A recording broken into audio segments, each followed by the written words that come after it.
Good morning students, समर्पण की online Hindi class में आप सभी का स्वागत है।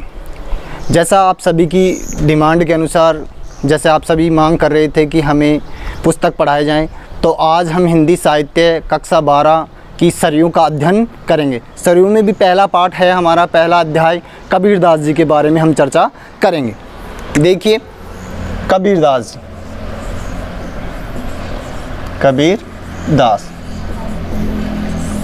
कबीरदास जी के बारे में हम अध्ययन करेंगे। और कबीरदास जी का अध्ययन करने से पहले हम कुछ जानेंगे कि कबीरदास जी किस काल के कवि हैं। देखिए, ये भक्ति काल है और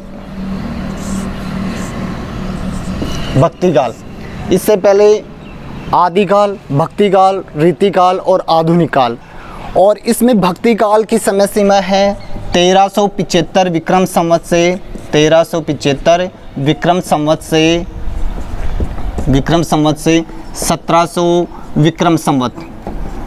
ये आचार्य रामचंद्र शुक्ल के अनुसार। इस भक्ति काल को आचार्य रामचंद्र शुक्ल ने दो भागों में बांटा है। आचार्य रामचंद्र शुक्ल ने दो भागों में बांटा है। पहला है निर्गुण काव्य और दूसरा है शगुण काव्य। निर्गुण काव्य को भी आचार्य रामचंद्र शुक्ल ने दो भागों में बांटा है। पहला है ज्ञानाश्रयी शाखा और दूसरा है प्रेमाश्रयी शाखा।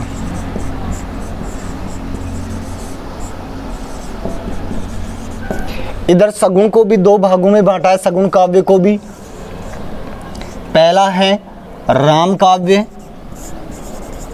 और दूसरा है कृष्ण काव्य।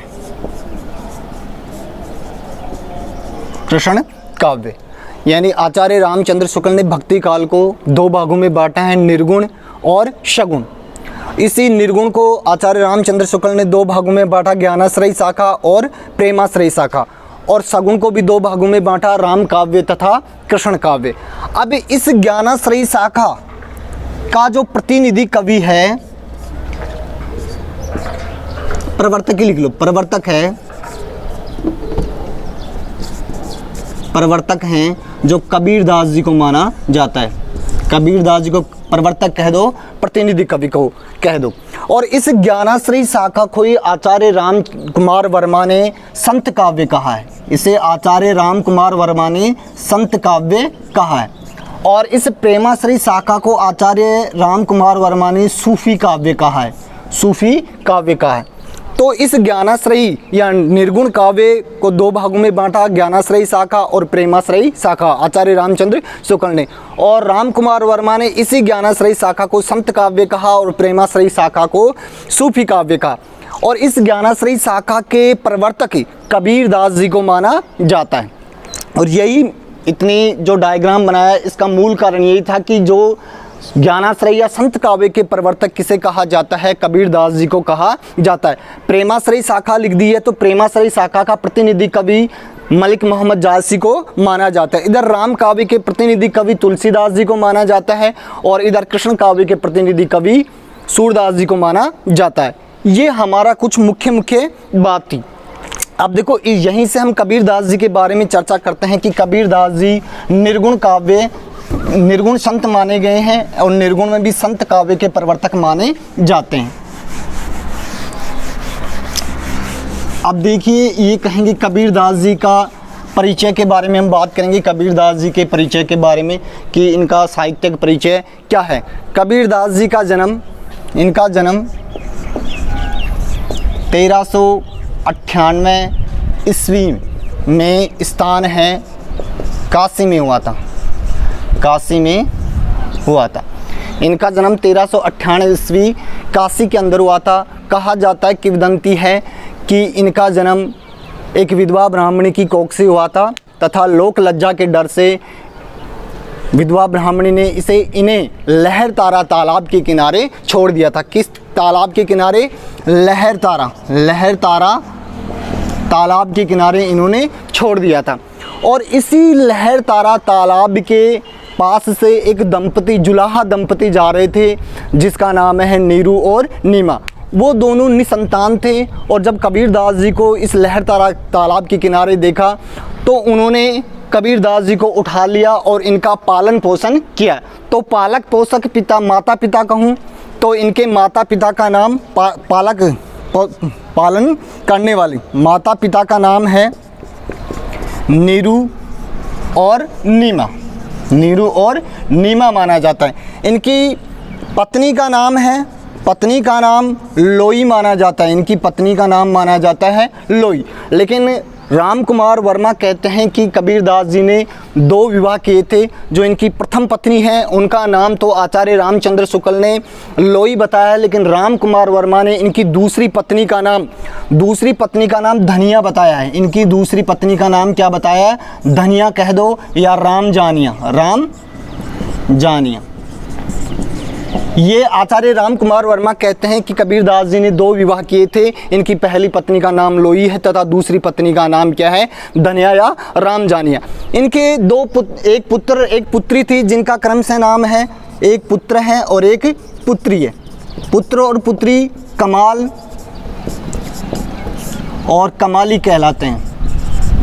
यानी इनके पुत्र का नाम कमाल है और इनकी पुत्री का नाम कमाली है। इनके गुरु के नाम के बारे में बात करें, इनके गुरु का नाम है रामानंद। इनके गुरु का नाम रामानंद माना जाता है। देखिए, कबीर को हिंदू और मुस्लिम दोनों पंथों के लोग मानते थे। हिंदू कहते थे कबीरदास जी हिंदू है और मुस्लिम कहते थे कि कबीरदास जी मुस्लिम हैं। तो इस आधार पर हिंदू मान्यताओं के अनुसार तो इनके गुरु का नाम रामानंद माना जाता है। स्वयं कबीरदास जी भी कहते हैं कि इनकी स्वयं खुद भी कह रहे हैं कि मेरे गुरु का नाम रामानंद है। लेकिन मुस्लिम मान्यताओं एवं परंपराओं के अनुसार इनके गुरु का नाम शेख तकी माना जाता है। शेख तकी माना जाता है मुस्लिम परंपराओं के अनुसार। तो इनके गुरु के भी 2 नाम बताए गए, एक रामानंद और एक शेख तकी। रामानंद के 12 शिष्य माने गए हैं। उन 12 शिष्यों में जैसे रैदास हुआ, पीपा हुआ, सदना हुआ और कबीरदास हुआ। तो मुख्य रूप से रामानंद के शिष्य माने गए हैं, लेकिन मुस्लिम परंपराओं के अनुसार इनके गुरु का नाम शेख तकी भी माना गया है। अब देखो, सबसे बड़ी बात क्या है इसमें कि जो दिल्ली के शासक इनके समकालीन थे सिकंदर लोदी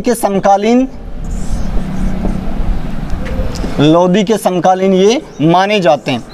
सिकंदर लोदी के समकालीन ये माने जाते हैं। ये तो इनका एक पारिवारिक परिचय हो गया। इनके शिष्य का नाम भी लिखना चाहो तो इनके शिष्य का नाम है धर्मदास। इसकी आगे बात करेंगे धर्मदास की। इनके शिष्य का नाम धर्मदास माना जाता है। जो मूल देखो, आगे इसमें बात करेंगे। अब जो ये तो कि एक ही रचना मानी गई है मुख्य रूप से आचार्य रामचंद्र शुक्ल के अनुसार, जिसका नाम है बीजक है, रचना है और इनकी रचना का नाम है बीजक। और इस बीजक को 3 भागों में बांटा गया है। पहला है साखी और दूसरा है शब्द और तीसरा है रमेनी। 3 भागों में बांटा गया है और इस बीजक का संपादन करने वाले इन्हीं के शिष्य धर्मदास को माना जाता है। इनके शिष्य हैं धर्मदास ने इस बीजक का संपादन किया था। तो साखी का मतलब होता है साक्षी और शब्द हैं इनके गे पद, और रमेनी है इनकी ब्रज भाषा में।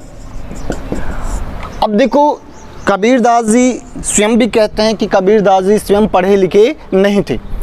मसी कागद छुयो नहीं, कलम गे नहीं हाथ, यानी स्वयं मान रहे हैं कि मसी कागद छुयो नहीं, कलम गे नहीं हाथ, यानी स्वयं अनपढ़ थे, पढ़े लिखे नहीं थे और स्वयं भी इन्होंने माना इस बात को। अब इनकी मेन बात है कि इन्होंने हमारे देखिए सबसे बड़ी बात इन्होंने क्या किया है। कबीरदास जी के बारे में एक मत है कि कबीरदास जी समाज सुधारक बड़े हैं या कवि बड़े हैं। कबीरदास जी समाज सुधारक बड़े हैं या कवि बड़े हैं। इस बात को लेकर विभिन्न विद्वानों में मतभेद रहा है। देखिए, मैं तो ये कहूँगा कि कबीरदास जी या हमारे आचार्य रामचंद्र शुक्ल भी ये कहते हैं कि कबीरदास जी बड़े समाज सुधारक थे, कवि बाद में थे। पहले समाज सुधारक थे और कवि बाद में थे। और इनके जो समाज सुधारक रूप को आचार्य हजारी प्रसाद द्विवेदी ने प्रोडक्ट कहा है। आचार्य हजारी प्रसाद द्विवेदी ने इनके समाज सुधारक रूप को प्रोडक्ट कहा है तथा इनके कवित्व को बाई प्रोडक्ट कहा है। तो मूल रूप से ये बड़े समाज सुधारक माने जाते हैं। कबीरदास जी ने हमारे समाज में फैली हुई व्याप्त बुराइयों के ऊपर, अंधविश्वासों के ऊपर, पाखंडों के ऊपर तीखा व्यंग किया है। और इन्हीं तीखे व्यंगों के कारण से आगे कहानी सुनाऊंगा कि इन्होंने तीखा व्यंग किया, चाहे मुसलमान हो चाहे हिंदू हो, इन दोनों पर ही इन्होंने तीखा व्यंग किया। देखिए, उदाहरण के रूप में मैं बता रहा हूँ, अरे इन दोहों ने ही रहा न पाई, अरे इन दोहों ने ही रहा न पाई, हिंदू अपनी करे बढ़ाई गागरी छुअन न देई, हिंदू अपनी करे बढ़ाई गागर छुअन न देई, और वेश्या के पायन तर सोए ये देखो हिंदू आई, मुसलमान के पीर ओलिया मुर्गा मुर्गी खाई, और खाला कहकर बेटी ब्याई घर में करे सगाई। इस प्रकार से समाज में फैली हुई व्याप्त बुराइयों के ऊपर उन्होंने तीखा व्यंग किया है। और इस प्रकार की सामाजिक बुराई, जैसे रोज़ा रखने पर, तीर्थाटन पर, छापा, तिलक, इन सब पर इन्होंने क्या किया है, तीखा व्यंग किया है। जैसे काकर पाथर जोड़कर मस्जिद दी चिढ़ाए, ताचड़ मुल्ला बाग दे क्या बहरा हुआ खुदाई। इस प्रकार से चाहे हिंदू हो चाहे मुस्लिम हो, दोनों समाजों पर तीखा व्यंग किया है। और इस प्रकार की इनकी व्यंग्य शैली की वजह से दिल्ली के शासक, जो अभी बात की थी सिकंदर लोदी, दिल्ली के शासक कौन थे, सिकंदर लोदी ने इन्हें एक बार पागल हाथी के सामने डाल दिया था। सिकंदर लोदी ने पागल हाथी के सामने डाल दिया था, वहाँ से बच गए थे। उसके बाद में इनके हाथ पैर बांधकर यमुना नदी में भी डाल दिया था, क्योंकि ये चाहे हिंदू हो चाहे मुस्लिम हो, दोनों समाजों पर तीखा व्यंग किया करते थे। दूसरी बात, सबसे बड़ी बात है, समाज सुधारक के रूप में इन्होंने मूर्ति पूजा का विरोध किया है। मूर्ति पूजा का क्या किया है, विरोध किया है। मूर्ति पूजा का विरोध किया। ये कहते हैं कि भगवान तो कण कण में विराजमान है, हमें मूर्ति पूजने की कौन सी आवश्यकता है, क्योंकि ये मूर्ति पूजा का विरोध इनका इस्लाम से प्रभावित है। इस्लाम से प्रभावित है। स्वयं कहते हैं कि पाथर पूजे हरी मिले तो मैं पूजूं पहाड़, पाथर पूजे हरी मिले तो मैं पूजूं पहाड़, ताते या चाकी भली जासु पी सकाय संसार। इस प्रकार से मूर्ति पूजा का ये विरोध करते थे। दूसरी बात, ये कहते थे माला जपने का भी विरोध किया करते थे। माला जपने का भी, जप का भी विरोध किया करते थे, विरोध किया करते थे। ये कह रहे हैं कि माला जपने से कुछ नहीं होता है, कि माला फेरत जुग भया फिरे न मन का फेर, मन का डार दे मन का फेर। यानी ये कह रहे हैं कि माला फेरने से कुछ नहीं होता, अपने मन को बदलने की कोशिश करो। इस प्रकार से ये मूर्ति पूजा का भी विरोध करते थे। जाति प्रथा का भी ये विरोध करते थे, जाति प्रथा का भी ये विरोध किया करते थे, कि जाति प्रथा के भी विरोध थे। ये स्वयं कहते हैं कि जाति पाति पूछे नहीं, जाति पाति पूछे नहीं, श्रीपथ के दरबार जो श्रीपथ को बजे वो श्रीपथ को होय। फिर कह रहा हूँ कि जाति पाति पूछे नहीं, श्रीपथ के दरबार जो श्रीपथ को बजे वो श्रीपथ को होय। इस प्रकार से कहने का मतलब ये जातीय विरोध भी क्या करते, तीर्थाटन का भी विरोध किया करते थे। यही लिखते हैं तीर्थाटन, तीर्थाटन का भी विरोध किया करते थे। और रोज़ों का भी, जो रोज़ा किया करते थे, रोज़ों का भी विरोध किया करते थे। और इन्होंने सामाजिक पाखंडों के ऊपर, सामाजिक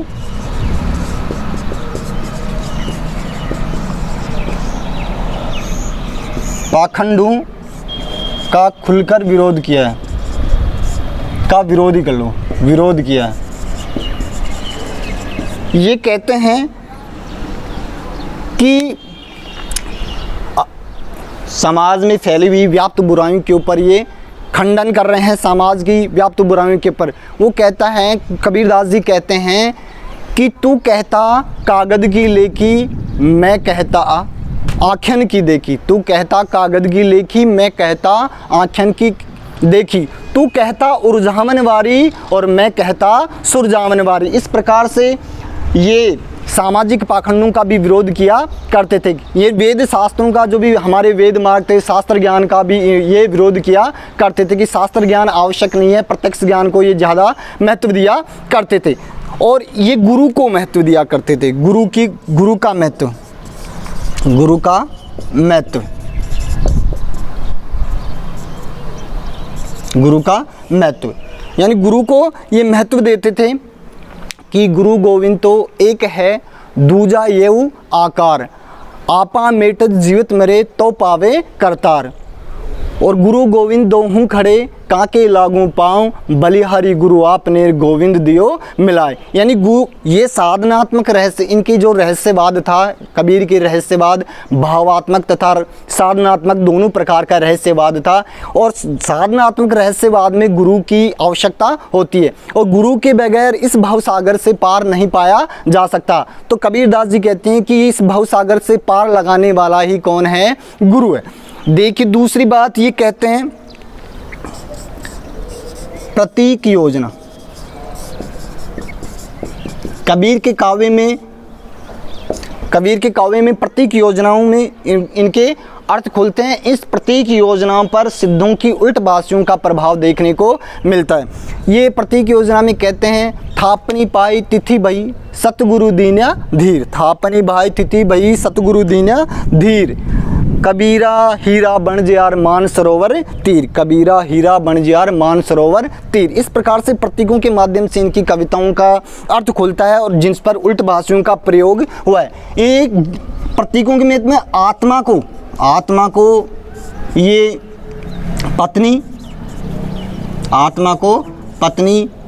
और परमात्मा को पति मानते थे। उसी प्रकार से हंस इनका प्रतीक चिन्ह रहा है, हंस को जीव आत्मा के रूप में माना है। अब दूसरी बात इनमें आगे बात करें हम, जाति प्रथा का ऊंच नीच का विरोध क्या करते थे? ये ऊंच नीच का विरोध करते थे।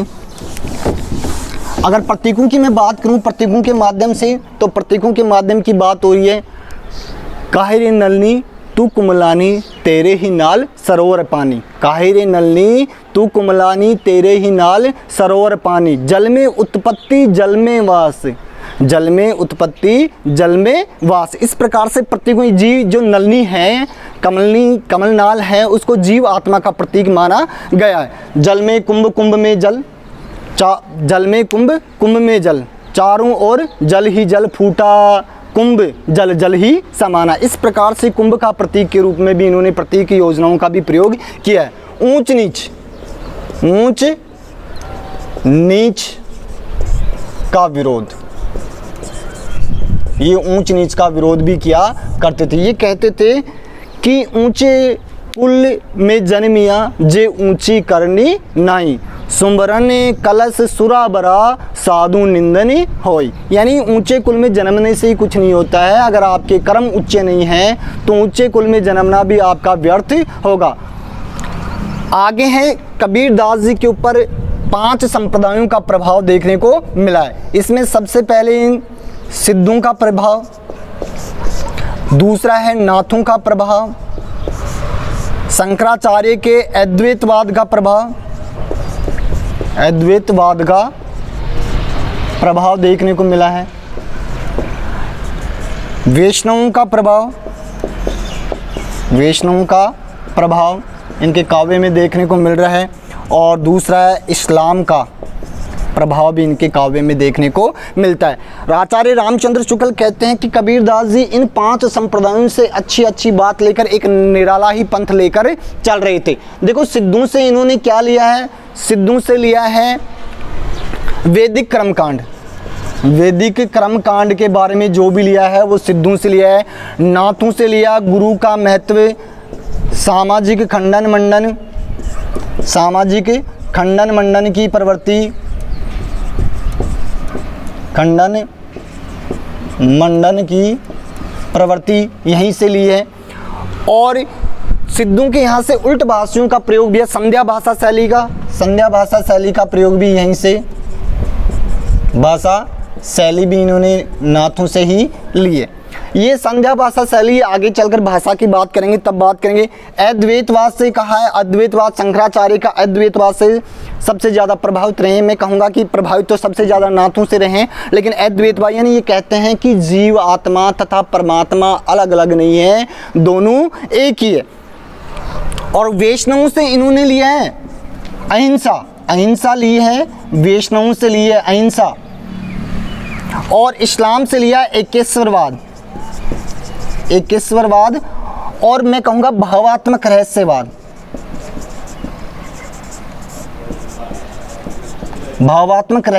में इन्होंने इस्लाम से ही लिया है। अब देखो रहस्यवाद रहा है, रहस्यवाद कबीर के रहा है। रहस्यवाद दोनों रूप में आया है, साधनात्मक रहस्यवाद और भावात्मक रहस्यवाद, दोनों रूप में रहस्यवाद आया है। कबीर के माना जाता है कि कबीर के यहाँ देखो भावात्मक रहस्यवाद में ये इस्लाम से प्रभावित है। भावात्मक रहस्यवाद में कहते हैं दुल्हनी गाऊं मंगलाचार, मेरे घर आए राजा राम भरतार। तो इस प्रकार से भावात्मक रहस्यवाद है। एक और वो कहते हैं कि विरहिणी, चलो मेरे दिमाग में नहीं आ रहा, मैं फिर बताऊंगा अभी आपको।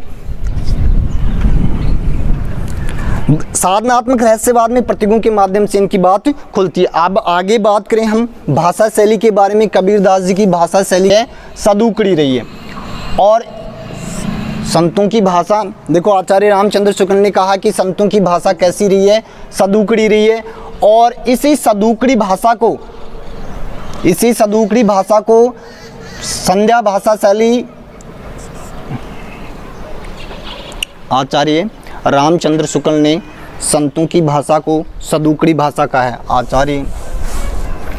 आचार्य राम भाषा के बारे में बात करें, भाषा तो आचार्य रामचंद्र शुक्ल ने कबीर की भाषा को सदुकड़ी भाषा कहा है, और श्याम सुंदर दास ने इसी भाषा को, इनकी भाषा को पंचमेल खिचड़ी भाषा कहा है। यानी आचार्य रामचंद्र शुक्ल ने तो संतों की भाषा को सदुकड़ी भाषा कहा था।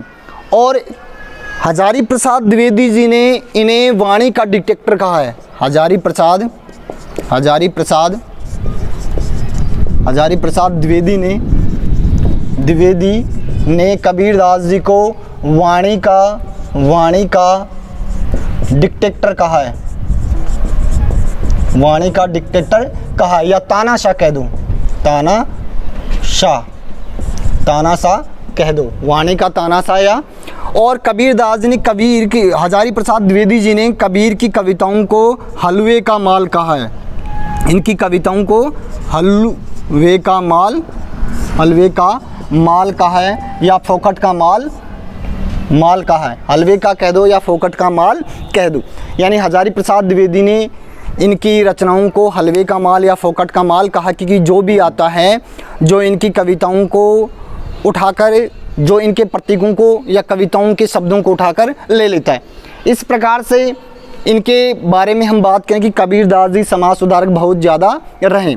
और ये निर्गुण काव्य के, अगर लिखना चाहो तो निर्गुण काव्य के क्या रहे हैं, संत काव्य के क्या रहे हैं, संत काव्य के प्रवर्तक कहा जाता है। कबीरदास जी को संत काव्य का प्रवर्तक कहा जाता है। अब देखो इनकी मृत्यु के बारे में बात है। इनकी मृत्यु 1518 ईस्वी, इनकी मृत्यु 1518 ईस्वी के अंदर मगहर में हुई थी। स्थान है मगहर में हुई थी। इसके पीछे भी एक रोचक कथा है। कहा जाता था उस समय कबीरदास जी के समय की बात है, उस समय की काशी में जो भी मरेगा वो स्वर्ग को प्राप्त करेगा और मगहर में जिसकी मृत्यु होगी वो नरक को गौण करेगा, वो नरक में जाएगा। इसी सामाजिक मान्यताओं का खंडन करने के लिए कबीरदास जी ने कहा कि मैं मगहर में जाकर मरूंगा, क्योंकि ये सामाजिक जो बुराई थी इतनी अत्यधिक फैल चुकी थी काशी के अंदर कि लोग करवत से जा जाकर अपने को चिरवाने लग गए थे, करवत से चिरवा कर अपने प्राण दे रहे थे। तो इसी सामाजिक मान्यता को तोड़ने के लिए कबीरदास जी काशी से मगहर चले जाते हैं और वहीं पर इनकी मृत्यु हो जाती है। अब जब इनकी मृत्यु पर भी हिंदू और मुसलमान दोनों आपस में लड़ने लग जाते हैं, कहते हैं कि कबीरदास जी मुसलमान है और हिंदू कहते हैं कि कबीरदास हिंदू है। तो इनकी जो लाश थी उसको लेने के लिए दोनों में क्या होने लगे, आपस में झगड़े होने लगे। और ये किंवदंती है कि जो कबीरदास जी की जो लाश थी उसके स्थान पर फूल हो गए थे और उन फूलों को आधे मुस्लिम ले गए और आधे हिंदू ले गए। मुसलमानों ने उन्हें दफना दिया और हिंदू ने उन्हें जला दिया। इस आधार पर कबीरदास जी का हमने आज परिचय देखा था। कल हम कबीरदास जी के पदों के बारे में चर्चा करेंगे और कल से हमारी कंटिन्यू पद पढ़ेंगे कबीरदास जी के बारे में। जो भी अगर इसमें कोई समस्या हो आपको तो कमेंट बॉक्स में लिख देना। नमस्कार।